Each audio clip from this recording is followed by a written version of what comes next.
Hi guys, welcome to my channel Sudipa's কিচেনে। আজ আমি আপনাদের সামনে নিয়ে এলাম এঁচোড় কারি রেসিপি। আজ আমি আপনাদেরকে সেই রেসিপিটি বানিয়ে দেখাবো। ভিডিওটি শেষ না হওয়া পর্যন্ত আপনারা সঙ্গে থাকুন। প্রথমে আমি এখানে আস্ত একটি এঁচোড়কে কেটে খুব ভালোভাবে ধুয়ে পরিষ্কার করে নিয়েছি। এখন সেটিকে নুন হলুদ দিয়ে ভালোভাবে সেদ্ধ করে নেব। চুলোতে আমি প্যানটি বসিয়ে দিয়েছি, সেটিতে পরিমাণ মতো জল ও নুন হলুদটি দিয়ে দিয়েছি। এখন আমি কেটে রাখা সেই এঁচোড়টিও সেই জলের মধ্যে দিয়ে দেব।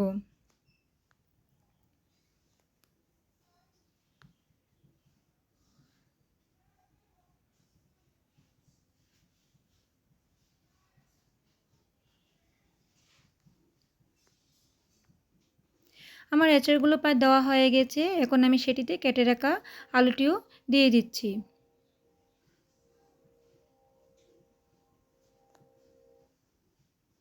এখন আমি অল্প কিছুক্ষণ নাড়াচাড়া করে সেটিতে খুব ভালোভাবে সেদ্ধ করে নেব।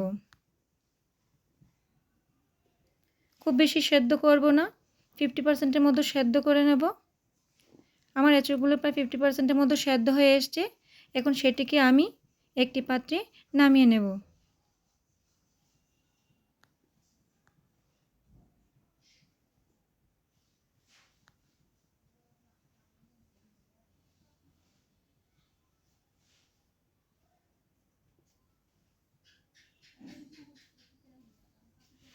দেখুন, ঠিক এইভাবেই সেদ্ধ করে নিতে হবে।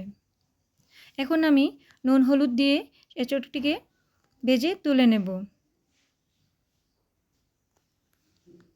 চুলোতে আমি প্যানটি বসিয়ে দিয়েছি, সেটিতে পরিমাণ মতো সরিষার তেলটিও দিয়ে দিলাম।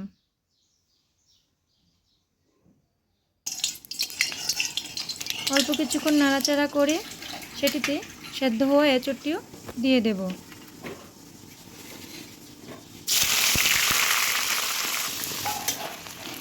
আমি এখানে অর্ধেক পরিমাণ এঁচোড় দিয়েছি, সেটিতে স্বাদ মতো নুনটাও দিয়ে দিয়েছি ও পরিমাণ মতো হলুদ গুঁড়োটাও দিয়ে দিলাম। এটিকে নাড়াচাড়া করে খুব ভালোভাবে ভেজে তুলে নেব।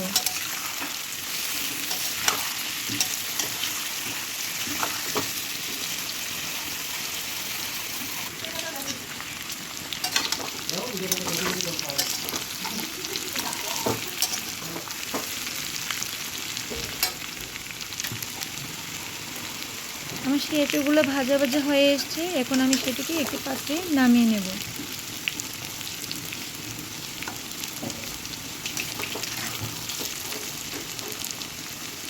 ঠিক এইভাবেই ভেজে নিতে হবে, যাতে আরও 25%-এর মতো সেদ্ধ হয়ে আসে। সেম একইভাবে বাকি এঁচোড়গুলোকেও ভেজে তুলে নেব।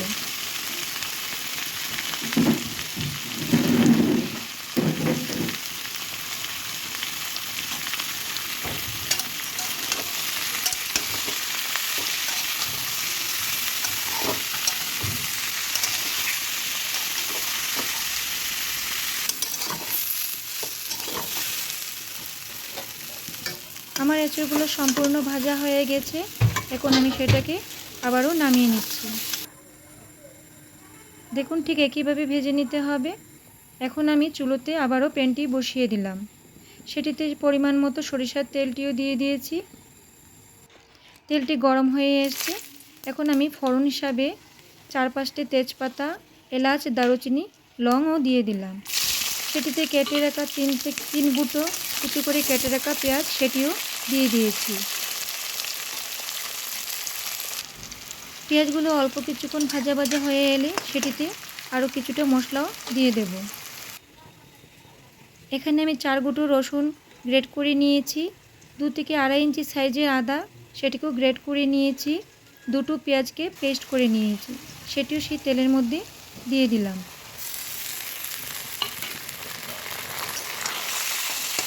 অল্প কিছুক্ষণ নাড়াচাড়া করে সেটিতে বাকি মশলাগুলো দিয়ে দেব।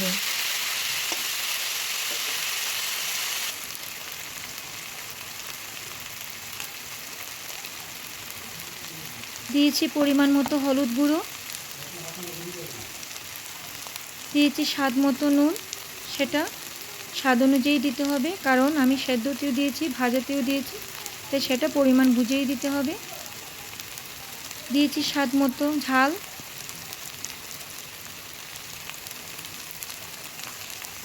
সেটা আপনাদের পরিমাণ মতো দেবেন। দিয়েছি জিরের গুঁড়ো। এই সম্পূর্ণ মশলাটি আমার ঘরের তৈরি। এদিকে নাড়াচাড়া করে অল্প একটু জল দিয়ে মশলাটিকে খুব ভালোভাবে কষিয়ে নেব।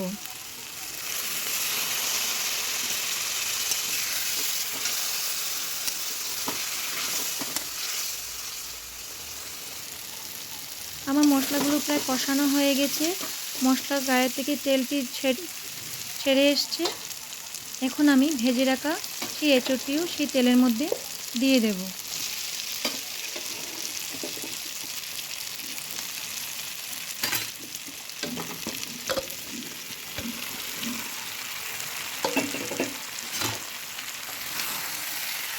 খুব ভালোভাবে মিশিয়ে এঁচোড়গুলোকে ভালোভাবে আবারও কষিয়ে নিতে হবে, যাতে খুব ভালোভাবে কষানো হয়ে আসে। এখানে আমি স্বাদের পরিমাণটা বাড়ার জন্য 1 চা চামচের মতো চিনি দিয়েছি, সেটা আপনারা আপনাদের পছন্দ মতো দিতে পারেন। আমার মশলাগুলো প্রায় কষানো হয়ে গেছে, খুব ভালোভাবে কষিয়ে নিয়েছি। এখন আমি সেটিতে ঝোল দিয়ে দেব। আমি এখানে অন্য একটি পাত্রে গরম জল করেছি, সেটি ঝোল হিসাবে এঁচোড়টির মধ্যে দিয়ে দিলাম। গ্যাসের ফ্লেমটাকেই আমি হাই ফ্লেমে রেখেছি। আমি এখানে 10 মিনিটের জন্য ঝোলটিকে জাল করে নিয়েছি, যাতে এঁচোড়গুলো আরও 25% সেদ্ধ হয়ে আসে। এখন আমি সব শেষে হাফ চা চামচের মতো, হাফ চা চামচের থেকে অল্প একটু বেশি হবে, গরম মশলাটাও দিয়ে দিলাম। অল্প কিছুক্ষণ নাড়াচাড়া করে সেটিকে একটি পাত্রে নামিয়ে নেব। আমার এঁচোড় কাটি পুরোপুরি রেডি হয়ে এসেছে। আমি এখন সেটাকে একটি পাত্রে নামিয়ে নিয়েছি। দেখুন, এটা দেখতে যতটাই সুন্দর, খেতেও ততটাই সুস্বাদু। আপনারা অবশ্যই সেটা একবার ঘরে ট্রাই করে দেখবেন। যদি আমার এই রেসিপিটি আপনাদের ভালো লেগে থাকে, তাহলে আপনারা অবশ্যই আমার চ্যানেলটিকে লাইক, কমেন্ট, শেয়ার এবং সাবস্ক্রাইব করে দেবেন। ধন্যবাদ।